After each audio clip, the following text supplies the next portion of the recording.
96.9. On va parler de cinéma parce que l'année 2018, comme toutes les années, il y a des films qui sont attendus. Pour nous en parler, notre prof de cinéma qui est là, Philippe Lemieux. Merci d'être là, Philippe. Oui, bon matin, gang. Bon matin, mon cher ami. Je regarde, j'ai en main la liste. Je vais te laisser le loisir et le privilège de les nommer, mais je regarde ça. Mon Dieu, il y a du gros calibre qui s'en vient et qui est attendu, là. Oui, c'est une grosse année. Beaucoup de suites et beaucoup de franchises aussi qui reviennent à l'écran. Jurassic World, Mission Impossible, Sicario 2, une suite à laquelle on s'attendait même pas. Predator qui revient. Il y aura un autre film de X-Men et énormément de films de super-héros, encore une fois, qui vont culminer dans le prochain Avengers où finalement presque tous les super-héros de Marvel vont se croiser. Mais je suis là pour vous parler de quelques films plus précis ce matin qui sont intéressants pour différentes raisons et je commence tout de suite avec Tomb Raider. Ils s'en viennent tous là dans l'année qui vient. Oui, en 2018. Alors on connaît Tomb Raider, c'est l'un des jeux vidéo les plus populaires de la planète Lara Croft. Créé, oui, en 1996 par un groupe de concepteurs britanniques. Leur idée étant de faire un jeu finalement d'Indiana Jones au féminin parce qu'on s'entend qu'une pilleuse de tombes qui va combattre des méchants et solutionner des énigmes, c'est un peu Indiana Jones finalement. Tout à fait, oui. Pour pas se faire poursuivre évidemment par Lucasfilm, ils ont transformé le personnage. Elle s'appelait au départ Laura Cruz, mais pour que le nom soit davantage d'origine britannique pour souligner l'origine vraiment du jeu, ils l'ont transformé en Lara Croft. Ah ouais? Ah bon? Oui, et c'est Angelina Jolie qui a tenu le rôle au cinéma la première dans 2 films en 2001, film qui m'en vedait d'ailleurs Daniel Craig dans son jeune temps. Ah bon? On l'a oublié, oui, avant qu'il soit James Bond. Oui, avant James Bond. Et en 2003, il y a eu une suite. Ce qui est intéressant avec ça, c'est que pour le premier film, on a demandé à Angelina Jolie de porter une brassière qui était rembourrée pour augmenter sa taille de sein. On s'entend qu'on parle à Angelina Jolie. Je trouve qu'il n'y a pas d'augmentation nécessaire dans ce cas-ci, mais ils ont éditorial. Je la sens tellement. Oui. Je vis la même chose. Ça, c'est le D'accord. prof qui parle ou... C'est les deux. Mais on sait que le personnage des jeux vidéo, surtout à l'origine, était reconnu pour ses formes plutôt exagérées. Un peu comme Barbie, finalement. Ça a été toute une controverse.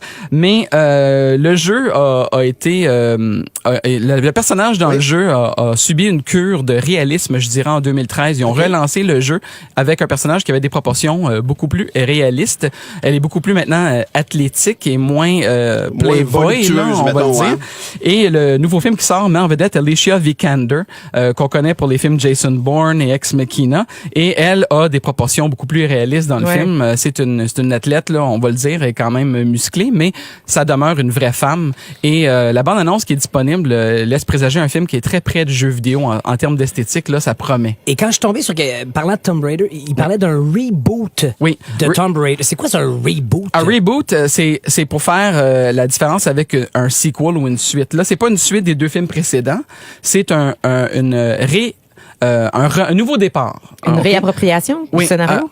Finalement, comme on l'avait fait avec Casino Royale pour James Bond, on repart à zéro. Donc, on tient pas compte des films précédents. Les histoires précédentes n'existent pas. On se souvient dans Casino Royale, ça commence avec James Bond qui est pas encore 007. On voit les 2 premiers assassinats qu'il doit faire pour devenir James Bond. Donc, nécessairement, tout ce qui s'est passé avant n'existait plus. Donc, c'était un reboot. Oui.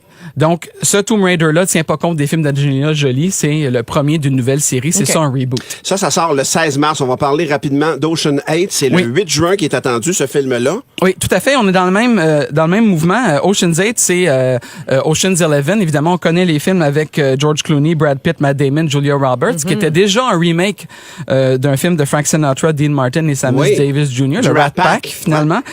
Mais là, c'est, dans l'air du temps, évidemment, c'est un remake entièrement féminin. Donc, c'est toutes des actrices principales, dont Sandra Bullock, Kate Blanchett, Anne Hathaway, Rihanna, Helena Bonham Carter. Donc, à la manière de ce qu'on a vu avec Ghostbusters en 2016, on refait le film avec une distribution entièrement féminine. OK, c'est une particularité... Ben c'est dans l'air du temps, je pense, beaucoup. Et ce que je trouve un peu dangereux avec ça, c'est que Ghostbusters n'a pas connu le succès escompté. Puis comparable, il me semble qu'il devrait inventer une franchise comme ça, par exemple. Comment? Il devrait plutôt inventer une franchise avec des personnages féminins. Oui, il y a un comparable trop fort, je trouve, malheureusement. Ben, c'est ça. Puis le problème, c'est que les médias mettent beaucoup l'accent là-dessus. Fait que si le film flop, comme c'est le cas avec Ghostbusters, on met la faute sur la distribution féminine. C'est pathétique. Alors que c'est pas nécessairement le cas. Ah non, c'est canon, les noms que tu nous as nommés. Là. Il y avait eu un Ghostbusters 2, on se souvient à l'époque qu'il, lui, n'a pas connu du tout un succès. Puis pourtant, c'était à la même distribution. Tu sais, rappelons-nous, les plus vieux vont se rappeler, c'est une télésérie, puis il y a eu des films. Charlie's Angels, c'était des femmes principalement qui tenaient les rôles. Ça marchait du solide, là, comme... Oui, et les deux films ont connu un bon succès au box-office aussi. On te garde avec nous. Il y a encore des films dont tu veux nous parler qui vont sortir. Je l'ai dit, Ocean's 8, ça sort le 8 juin. Il y en a un qui est attendu pour Noël 2018. Moi, ça, un autre fin octobre. Peut-être que ça vous met sur la piste. Moi, celui de Noël, c'est sûr que je le manque pas. Certain. Scaramouche, Scaramouche, will you do the fandango? Thunderbolts and lightning, very, very frightening me. Ça joue pas pour rien.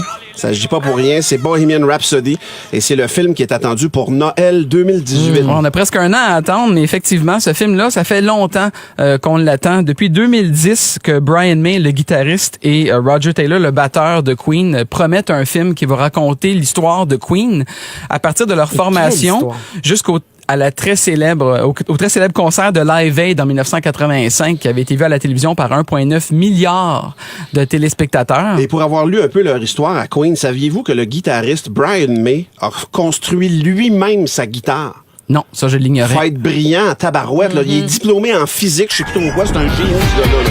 Il a construit sa guitare de ses propres mains, tout l'instrument. Faut le faire quand même. Ah ben, c'est quelque chose, tout à fait. Et il circule sur Internet depuis déjà un moment maintenant une photo de Rami Malek, l'acteur qui joue dans Monsieur Robot. Et il est un sosie c'est troublant, là, de Freddie Mercury. C'est extraordinaire. Par contre, la production du film a été quand même assez difficile. C'est Bryan Singer, le réalisateur, qui a fait les 2 derniers X-Men ici à Montréal et Superman Returns notamment, qui était le réalisateur parce que le 5 décembre dernier, il a été congédié pour inconduite sur le plateau. En fait, il arrivait fréquemment en retard. Des fois, il se présentait carrément pas. Et il y avait beaucoup de conflits avec l'acteur principal. Mais moi, je peux partager avec vous peut-être une information privilégiée. J'ai beaucoup d'anciens étudiants qui ont travaillé sur les X-Men ici à Montréal dans les 2 dernières années. OK. Avec ce réalisateur-là? Avec ce réalisateur-là. Et ces comportements-là ne datent pas d'hier, semble-t-il, qu'il était fréquemment en retard ou absent. Et là, faut croire que trop, c'est trop. J'ai très hâte de voir cette version-là. J'aurais aimé quand même voir Sacha Baron Cohen, qui avait été pressenti au départ pour faire le rôle. Pas juste pressenti, annoncé. Il était même annoncé, effectivement. Oui. Ça devait être lui, puis comme je te dis, ça a pris du temps, le projet a été retardé, puis finalement... Ça marchait plus pour lui, mais il aurait été, je pense, très bon aussi. Ça aurait été un rôle plus dramatique pour lui, là, mais vraiment, je suis sûr qu'il aurait été écœurant, mais regarde, complètement, et ils ont recréé pour le film le stade de Wembley à Londres, où a eu lieu le concert de Live Aid. C'est parce qu'ils n'ont pas pu tourner à Wembley en tant que tel, alors ils ont reconstruit dans les studios ailleurs en Europe le stade de Wembley, en tout cas la portion qui est nécessaire pour le film. Puis et parce que c'est une scène, je veux dire, extraordinaire, là, et c'est immense, mais c'est important de le faire. Je termine ma liste de films à ne pas manquer avec un film qui va plaire aux fans de films d'horreur. Le 19 octobre prochain sortira le prochain volet de Halloween.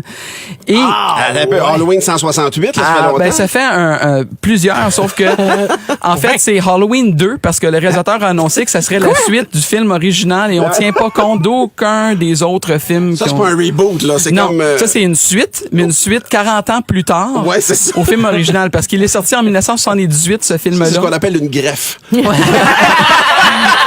y a l'arbre, là, toutes les là, puis tu mets ça à côté, là. Vraiment, exactement 40 ans plus tard. Et ce qui est intéressant pour les fans, 2 choses, c'est que c'est Jamie Lee Curtis qui reprend son rôle de il y a 40 ans passé, de Laurie Strode. Donc, c'était son premier film. Et 40 ans plus tard, elle reprend donc le personnage dans ce nouveau film. Elle court moins vite. Elle court en auto, apparemment. Et même si c'est pas John Carpenter qui réalise, il a quand même donné son aval au film, à tel point qu'après avoir lu le scénario, il a décidé qu'il allait composer la musique pour le film, comme il l'avait fait pour le Halloween d'origine en 1978 aussi. Musique marquante, d'ailleurs. Je fais un lien, Philippe. Tantôt, on a parlé de vedettes féminines qui font marcher des films. Jamie Lee Curtis, avec Halloween et avec Alien. Elle l'a fait 2 fois. Non, c'est pas elle. Non, ça, c'est Sigourney Weaver. Ça, c'est Sigourney Weaver. Moi, j'avais l'impression que c'était... Non, mais c'est ça. Mais c'est un autre exemple, Sigourney Weaver, de film avec une vedette féminine qui marche très fort. Oui, effectivement, qui était exceptionnel à l'époque où ça a pris l'affiche quand même. Vraiment, merci Philippe. Ça, Halloween, ça sort, tu l'as dit, le 19 octobre prochain. Celui-là, je le verrai pas. D'accord, oui. Moi, les films d'horreur, ça m'impressionne trop. Tu regardes que les bandes annonces, si je me souviens bien. Même pas. Non, Même pas. Ça, je regarde demain. Ah non, moi, ça m'impressionne. Je n'en dors pas la nuit, là. Bon. Si je regardais un film d'horreur, ce serait l'avant-midi, les vitres ouvertes, les stores ouverts. Impossible. OK. Parce que t'as peur, parce que J'ai la t'embarques chienne. dans le... Non, je suis terrorisé, moi, c'est sûr. J'étais avec toi. Mais non, juste ça. Ah, lave-la. Juste ça, je suis pas capable. J'ai Le peur. célèbre thème. Dans un instant, ça va être le petit monde de Billy Tellier. Les petits malheurs de Billy. Mais Philippe, je veux juste te remercier en partant. On va partager ça avec nous, ces films-là. T'es-tu sûr que tu vas aller voir le film Halloween? Oui, j'en suis 100% certain. Si t'étais seul dans la salle, irais-tu quand même? J'irai quand même, Martin. Puis je vais partager avec toi une petite anecdote rapide. Le masque que porte le tueur Michael Myers dans le film d'origine, Ouais. c'est en fait un masque d'Halloween de William Shatner qui a été peint en blanc.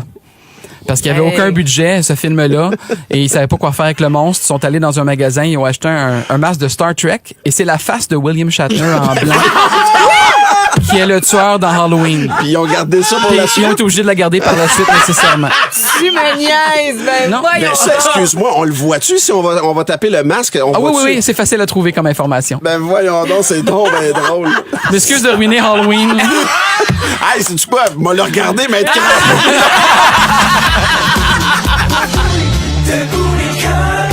En semaine, dès 5h25. 96.9.